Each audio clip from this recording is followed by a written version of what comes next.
जितने भी किले होते हैं उनका कुछ ना कुछ इतिहास जरूर होता है, उनके बनने का या उनके मिटने का। पर एक किला ऐसा भी है जिसका बनने का इतिहास तो है पर मिटने का कोई इतिहास नहीं। उसके मिटने के पीछे तरह तरह की बातें हैं। जी हाँ, आज मैं बात कर रहा हूँ भानगढ़ के किले की। और इस किले की दो बातें मैं आपको ऐसी बताऊंगा जो सबसे ज्यादा प्रसिद्ध है, जिनकी वजह से माना जाता है कि किला बर्बाद हो गया। कहते हैं भानगढ़ का किला 1573 में बना था। इसे आमेर के राजा भगवंत दास ने अपने बेटे माधो सिंह के लिए बनवाया था। जब ये किला बना था उस समय इस किले के आसपास का सारा इलाका हरा भरा बड़ा ही खुशहाल था। पर ऐसा क्या हुआ कि कुछ समय के बाद ही वो किला और उसके आसपास का सारा इलाका बेजान हो गया, उजड़ गया। इतना वीरान कि आज तक वहां कोई नहीं रहता। और यही नहीं, वहां की गवर्नमेंट भी दिन छिपने के बाद उस किले में जाने से मना करती है। तो आखिर ऐसा क्या हुआ था उस किले के साथ? इस किले को भूतिया बनाता है इस किले का इतिहास। क्योंकि रातों रात ये किला कैसे खत्म हो गया ये आज तक कोई भी नहीं जानता। पर इसको लेके दो कहानियां जो सबसे ज्यादा मशहूर है, आज मैं आपको वो बताता हूँ। पहली कहानी है राजकुमारी रत्नावती की। जब ये किला बहुत गुलजार था तब रानी रत्नावती इस किले में रहा करती थी। रानी रत्नावती बहुत ही गजब की सुंदर थी। उसकी सुंदरता के चर्चे दूर दूर तक थे। ऐसे ही उसके चर्चे सुने थे सिंघिया ने। सिंघिया जो कि एक तांत्रिक था, वो कैसे भी करके रत्नावती को अपना बनाना चाहता था। तो एक बार क्या हुआ, रानी रत्नावती की दासी बाजार गई और बाजार से उसने बालों में लगाने वाला तेल, जो कि वो रानी रत्नावती के बालों में लगाती थी, उस तेल को उसने खरीदा। वहां पे सिंघिया भी आया हुआ था और सिंघिया समझ गया कि यही वो मौका है जिससे वो रानी रत्नावती को पा सकता है। और किसी तरीके से उसने उस शीशी पे तंत्र मंत्र कर दिया। जो तेल की शीशी रानी के बालों में लगाने के लिए खरीदी गई थी, दासी नॉर्मली रानी रत्नावती के पास पहुंची, पर पता नहीं कैसे रानी रत्नावती को भी शीशी के ऊपर करा हुआ तंत्र मंत्र पता चल गया। लोग तो ये भी मानते हैं कि रानी रत्नावती भी काफी सिद्ध महिला थी। हो सकता है इसी वजह से उन्हें उस बोतल पे करे हुआ तंत्र मंत्र का पता चल गया। तो रानी रत्नावती ने अपनी दासी को आदेश दिया कि इस शीशी को महल के बाहर फेंक दो। दासी ने ऐसा ही किया।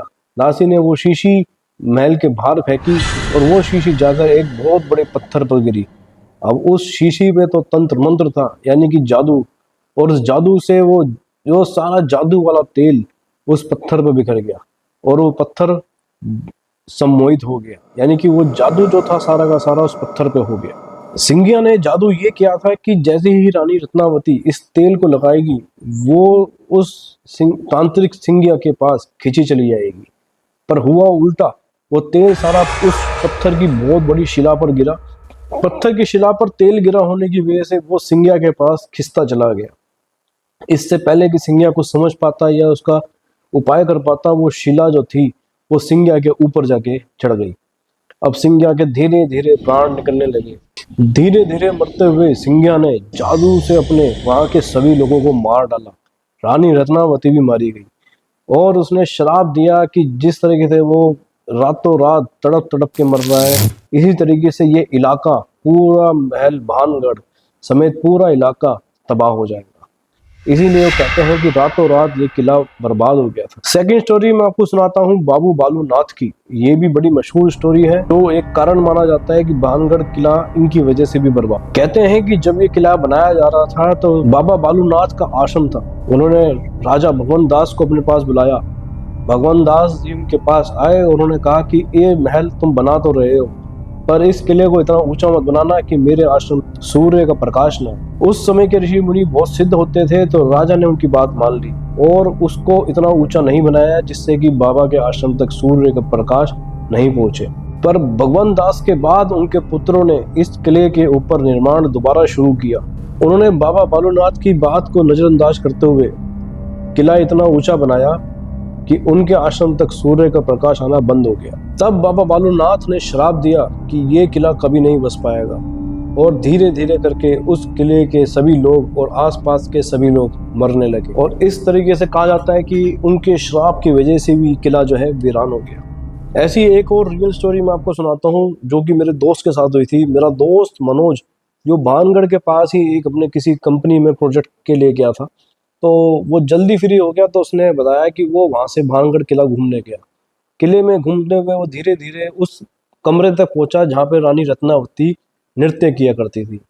जैसे ही वो उस रूम में पहुंचा, उस कमरे में पहुंचने के बाद थोड़ी देर बाद ही उसे ऐसा लगा जैसे उसे किसी ने बहुत तेज थप्पड़ मारा है।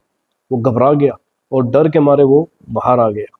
उसने बताया कि वो वहाँ पे अपने एग्रीकल्चर काम की वजह से गया था और पास में ही भानगढ़ किला जो कि काफ़ी मशहूर था, वो वहाँ से उसको देखने गया। तो मैंने आपको इस किले से रिलेटेड जितनी भी स्टोरी थी सारी बताई।